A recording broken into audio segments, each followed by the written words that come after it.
What's up, everyone? Welcome back. My name is Mur, and today we're going to talk a little bit about...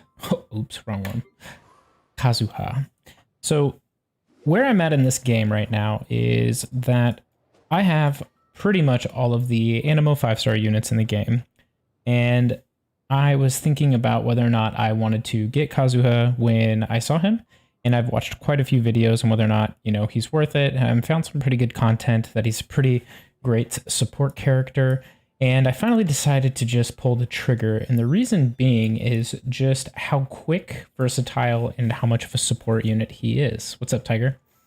So I want to talk a little bit about it because his banner's ending tonight, and kind of some of the stuff that I'm doing with him, as well as obviously kind of going through the regular rigmarole of, about the unit, weapons, artifacts, team builds, that kind of thing. But my main reason for getting him is because I built Chongyun and Klee pretty early on, but they just haven't felt complete even using Venti, or I feel like if I use one, I can't use the other one in Abyss. So I spent some time working around different ones, and I found that using him allows me to free up the other ones. He's a pretty fast support character. He's mainly used for his skill and his burst to basically do AoE animo damage, basically using his plunge attack with his skill, which then brings enemies in, puts them in, and then you can swirl it with different reactions to increase the damage of those other reactions. You can also kind of work within the elemental mastery to kind of improve things, and if you even constellate him up, which I'm not going to speak about him in terms of constellation above 0, just because I feel like for the mass majority, most people have him at C0 and are completely okay with that. With his 4-star ability, it actually increases the amount of damage by 0.04%. I think I have him at like 313, so that's like a 12% increase for 8 seconds of whatever element that it swirls with. So makes it super nice. I do appreciate that this can coexist with others. And the reason that this is so important to me is because I actually have Diona capped out. And I actually built Diona for my Chongyun team as my 2 cryo units. And for this specifically, her C6 talent is actually really good. And it increases elemental mastery by 200 when HP is above 50%. So this is extremely powerful, very similar to Sucrose. And when she does her, what is it? This, yeah. So she does 20% of her elemental mastery, and then also increasing it by 50. So instead of worrying about this and the fact that it would be a double animo team, I do appreciate that Diona does just an equal 200 if it's above 50% HP, which kind of does the exact same of basic attacks, which you're probably not going to use. Most people use sacrificial fragments for her, so the crossover, regardless, you're wanting to make a benefit out of any characters that have elemental mastery increasing effects, basically, is the way that Kazuha fits into a party the best way. And so for me, that's where I really appreciate him. I've also users is extremely potent. Like, I always like running him and Venti together just because of the extra CC, keeping them together. Typically, I'll start with Venti, bring the group in, just because Venti's AoE is from further away. And then I like to use Bennett as a follow-up to add Pyro, and then I'll just make the swirl reaction happen with Kazuha. And that can be really nice, but you can also do it the other way with other units as well. A lot of people have been talking about some different team dynamics of just this would be a viable mono team. So mono element with Animo as a support to be able to just maximize DPS output. I like that, but there are some things about the way that his swirl works in terms of what elements priority it takes effect on. I believe it's like Pyro, Cryo, Hydro, and then Electro. I could be mistaken about the last two, but Pyro will always come first, and it's typically the easiest to find on the field. You have a lot of little enemies that have like little fire sticks. So Kaidahara, I'm like speaking. Kaidahara. Is that, I don't know if that's the right way. We'll see. But yeah, his abilities though are actually extremely like positive. Like each one has a lot of use. So like even his final ability like decreasing sprint stamina consumption for the party is super useful. and I always appreciate that one when I have it. But having the ability to increase elemental mastery to increase damage, and then anytime his skill ability comes into contact with another element, it's going to increase the damage output of his based on his plunging attack. So the only downfall I would say so far that I found with him is that you are going resource management, basically. You will need to kind of put into all of his skills to maximize it, but currently I have him at level 80. You know, I don't have insane stats on him, but his energy recharge is really high at 185% compared to some of the builds that I've seen. Some people will cap him with crit rate and crit damage to increase his damage output, which is totally fine. I was just trying to see as a free-to-play friendly style build. So let me actually just kind of show you the weapon here that I put on him. So this is free-to-play friendly in my opinion, since the game did give it to us and helped us get the resources to cap it. So this is the Festering Desire, part of the Dragon Spine content. I'm using it for the energy recharge, but I also like the fact that it has increasing elemental skill damage by 32% since you're going to be using it so frequently, but it also increases the crit rate. This right now isn't optimized since my crit rate is super low anyways, but I think that this is really nice to have on him and it works really well for being a free-to-play option. Obviously, if you have it, you're going to want to put the Skyward Blade on him just for the energy recharge piece on there, or of course, his own weapon if you have it. The downfall that I'm finding is that elemental mastery on a sword isn't as common currently. Oh gosh, I hope so. But you can basically use Favonia's sword. Sacrificial sword's really good with him too, actually. It basically creates his, I think, C1 ability. In a sense, it kind of replaces that. But this works for me. I don't really find a need to utilize his skill twice. It's probably nice. I just right now haven't found a need for it. About why I got him too. The artifacts, pretty standard. You're going to put Viridescent on him. You're going to basically want Elemental Mastery in all three columns if you can. I don't have that, so I put just an Animo damage bonus that I had already kind of built as kind of a filler for Venti when I was building him that I replaced when I got better subs. And then I just put an attack one on here to get the set bonus. I've been trying to go for it. I could probably replace it with a crit damage one. To me, I was like, I don't really want to dump a bunch of resources into stuff right now unless I get what exactly I'm looking for. But going after artifacts is just kind of a tough gig. So I would say Elemental Mastery is the most optimal way to go about it, but you can definitely go with crit rate, crit damage type build. You can also do attack and Animo damage bonus percentage. I think either of those are fine. But even operating with this and not even having any levels into some of these, like these are pretty basic, to be honest. There's only like one, and that's the Elemental Mastery one that I've leveled.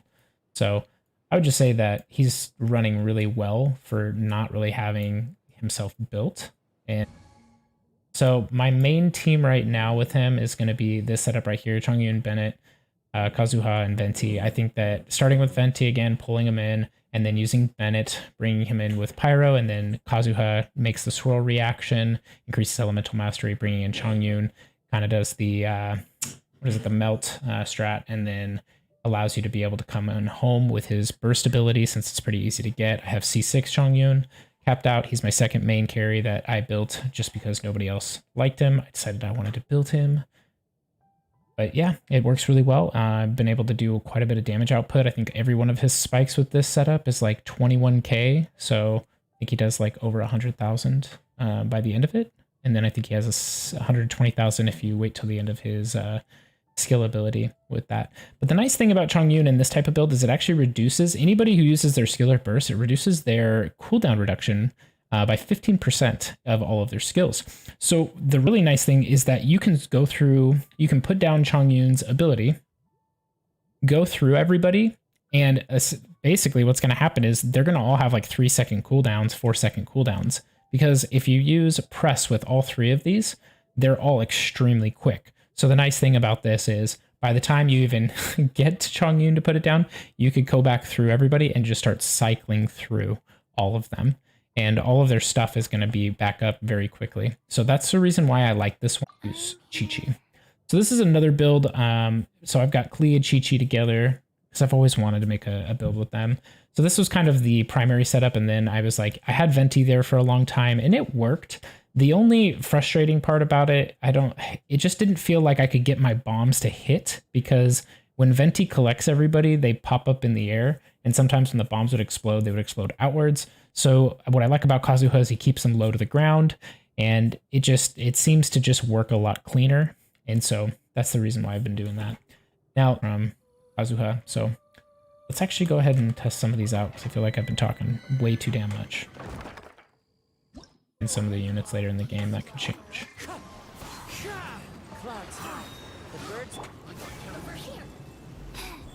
Dude, Qiqi is just a freaking tank, though, and she can literally heal everything. Normally this goes faster, but I just wanted to heal Kazuha real quick, just to make it safer.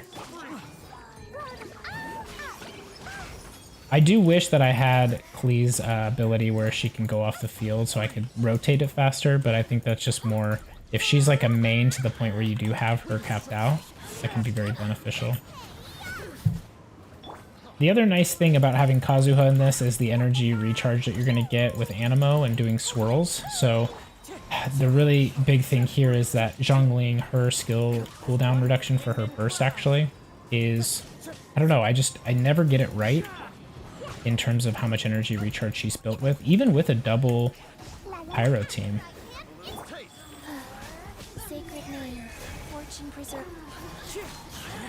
Wasn't exactly paying attention in the beginning. How did you know she was going to pop up there, Klee? So the one thing that I'd say about this is extremely slow, and I'll show you in a second with the cryo team why I say that. Time for takeoff. Oh, weird. One with nature. I actually held that one down for a while. Here we go. Fallen leaves. Adorn my forth, my blade from whence you came. Oh, that one didn't do as much. Yahoo! Think you can get away? Think you can get away? I'm curious if this will work. Teamwork is dreamwork. Fallen leaves. Adorn my... I do not really have him built all that much, but I think he's been pretty solid so far.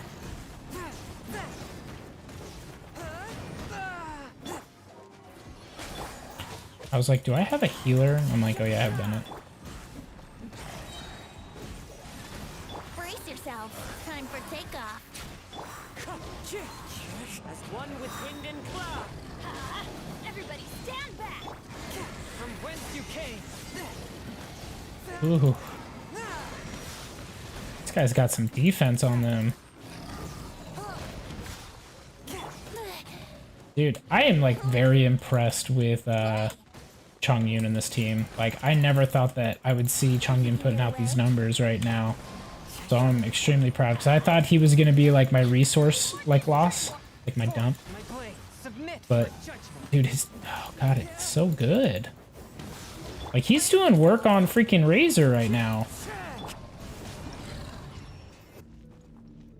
Okay, let's see if we can do this right, guys. Oh my gosh.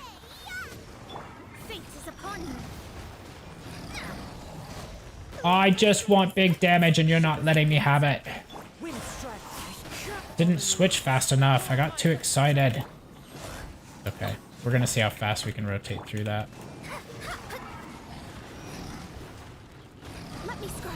Woo! Everybody stand. Yeah, stand back. You better stand back right now. Decided by destiny.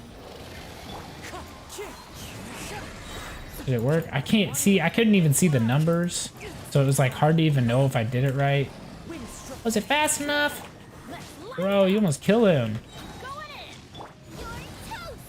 Yeah, you're toast. I mean, that was fast though. That was really fast.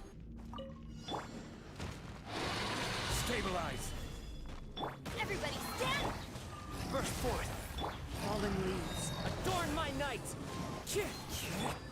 Because I want to say you get an elemental mastery buff from Albedo too. Let's light it up. Dude, this is actually like working a lot better than I thought it was going to be honest with you. It's actually kind of disgusting how much damage output I'm getting. Order guide you.